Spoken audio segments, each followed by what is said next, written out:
ഈശോ മിശിഹായിൽ ഏറെ സ്നേഹമുള്ള ദൈവമക്കളെ, ദൈവത്തിൻ്റെ കൃപയും അനുഗ്രഹവും നിങ്ങൾക്ക് സമൃദ്ധമായി ഉണ്ടാകട്ടെ എന്ന് ഈ ദിവസം പ്രാർത്ഥിക്കുന്നു. നിങ്ങളെല്ലാ നിയോഗങ്ങളും കർത്താവിൻ്റെ സന്നിധിയിലേക്ക് ചേർത്ത് വെച്ച് പ്രാർത്ഥിക്കുകയും ചെയ്യുന്നു. നമ്മൾ പരിശുദ്ധാത്മാവിനോടുള്ള ഒരു സഹവാസം, സഹയാത്ര ചെയ്യുകയാണ് ഈശോയുടെ തിരുവുദ്ധാനത്തിന് ശേഷമുള്ള ഈ 50 ദിവസങ്ങൾ. അപ്പോൾ ഇന്ന് നമ്മൾ പ്രത്യേകമായിട്ട് ചിന്തിച്ച് ധ്യാനിക്കുന്നത് പുതിയ നിയമത്തിലെ ഏറ്റവും ഭാഗ്യവാനായ ഒരു മനുഷ്യനെക്കുറിച്ചാണ്. അവന് ലഭിച്ച പരിശുദ്ധാത്മാവിൻ്റെ അഭിഷേകത്തെക്കുറിച്ച്. മറ്റാരുമല്ല, ഈശോയ്ക്ക് വഴിയൊരുക്കുവാൻ വന്ന സ്നാപക യോഹന്നാൻ. സ്നാപക യോഹന്നാനെക്കുറിച്ച് ഈശോ പറയുന്ന വളരെ മഹനീയമായ വാക്കുകൾ നമുക്കറിയാം. സ്ത്രീകളിൽ നിന്ന് ജനിച്ചവരിൽ ഇവനേക്കാൾ വലിയവനായി ആരുമില്ല.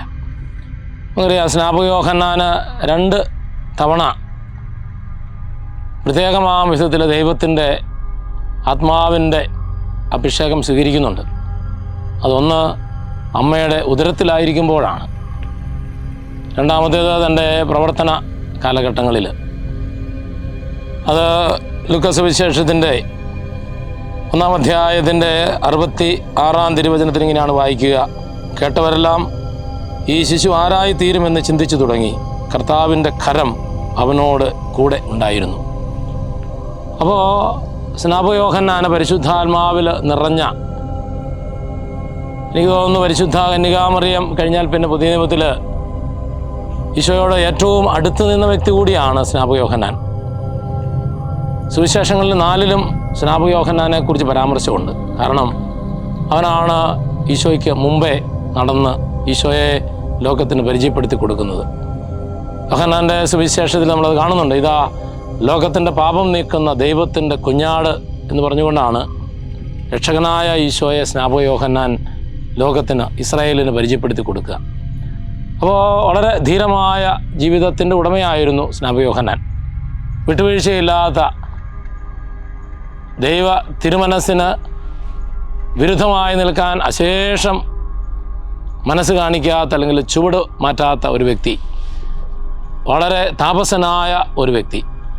അദ്ദേഹത്തിൻ്റെ ജീവിത മാതൃക വളരെ പ്രധാനപ്പെട്ടതാണ് പുതിയ നിയമത്തിൽ.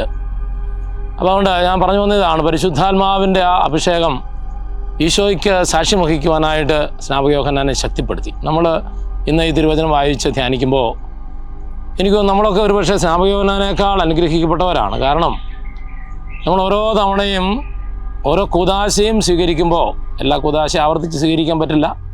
നമ്മളങ്ങനെ ആവർത്തിച്ച് സ്വീകരിക്കുന്ന കൂദാശകൾ നമുക്കറിയാം: പരിശുദ്ധ കുമ്പസാരം, പരിശുദ്ധ കുർബാന, അതുപോലെ തന്നെ പ്രത്യേകിച്ച് രോഗീലേപനം. അത് ആവർത്തിച്ച് വേണമെന്നല്ല, എങ്കിലും ഇതൊക്കെയാണ് ഒന്നിൽ കൂടുതൽ തവണ നമ്മൾ സ്വീകരിക്കാറുള്ള കൂദാശകളെന്ന് നമുക്കറിയാം സ്വാഭാവികതയിൽ. അപ്പോൾ ഓരോ തവണയും കൂദാശ സ്വീകരിക്കുമ്പോൾ ഈ പരിശുദ്ധാത്മാവിൻ്റെ സമൃദ്ധി നമുക്ക് വീണ്ടും ലഭിക്കുന്നുണ്ട്. അങ്ങനെയാണെങ്കിൽ നമ്മൾ എത്രയോ ക്ഷേമമായിട്ട് ഈശോയ്ക്ക് സാക്ഷികളായി തീരേണ്ടതുണ്ട്. ഈ പന്തക്കുസ്ത ഒരുക്ക നാളുകളിൽ നമുക്ക് സ്നാപകൻ്റെ മാതൃക നമ്മുടെ ജീവിതത്തിൽ സ്വീകരിച്ച് നമ്മൾ പരിശുദ്ധാത്മാവിൽ കൂടുതൽ ശക്തിയുള്ളവരായി തീരുവാൻ, അങ്ങനെ ആ ശക്തിയോടുകൂടി ഈശോയ്ക്ക് സാക്ഷ്യം വഹിക്കുന്നവരായി തീരുവാനായിട്ട് നമുക്ക് ആഗ്രഹിക്കാം. അതിനുവേണ്ടി നമുക്ക് പരിശ്രമിക്കുകയും പ്രാർത്ഥിക്കുകയും ചെയ്യാം. അപ്പോൾ നല്ലവനായ ദൈവമേ, അങ്ങയെ ഞങ്ങൾ ആരാധിക്കുന്നു, സ്തുതിക്കുന്നു. പരിശുദ്ധ റൂഹായുടെ പ്രത്യേക അഭിഷേകത്തിനായിട്ട് ഞങ്ങൾ ഒരുങ്ങുന്ന നാളുകളാണിത്. ഓ പരിശുദ്ധ റൂഹായെ, അങ്ങേ കരങ്ങളിൽ ഞങ്ങളെ സമർപ്പിച്ച് പ്രാർത്ഥിക്കുകയാണ്.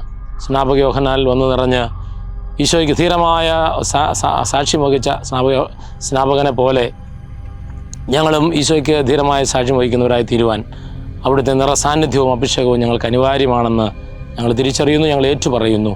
അതിനുവേണ്ടി ഞങ്ങൾ അപേക്ഷിക്കുകയും ചെയ്യുന്നു. നമ്മുടെ കർത്താവ് ഈശോ മിശിഹായുടെ അനന്തകൃപയും പിതാവായ ദൈവത്തിൻ്റെ നിരന്തര സ്നേഹവും പരിശുദ്ധ റൂഹായുടെ ഇടമുറിയാത്ത സാന്നിധ്യവും നാം എല്ലാവരോടും കൂടെ ഉണ്ടായിരിക്കട്ടെ, ഇപ്പോഴും എപ്പോഴും എന്നേക്കും. ആമേൻ.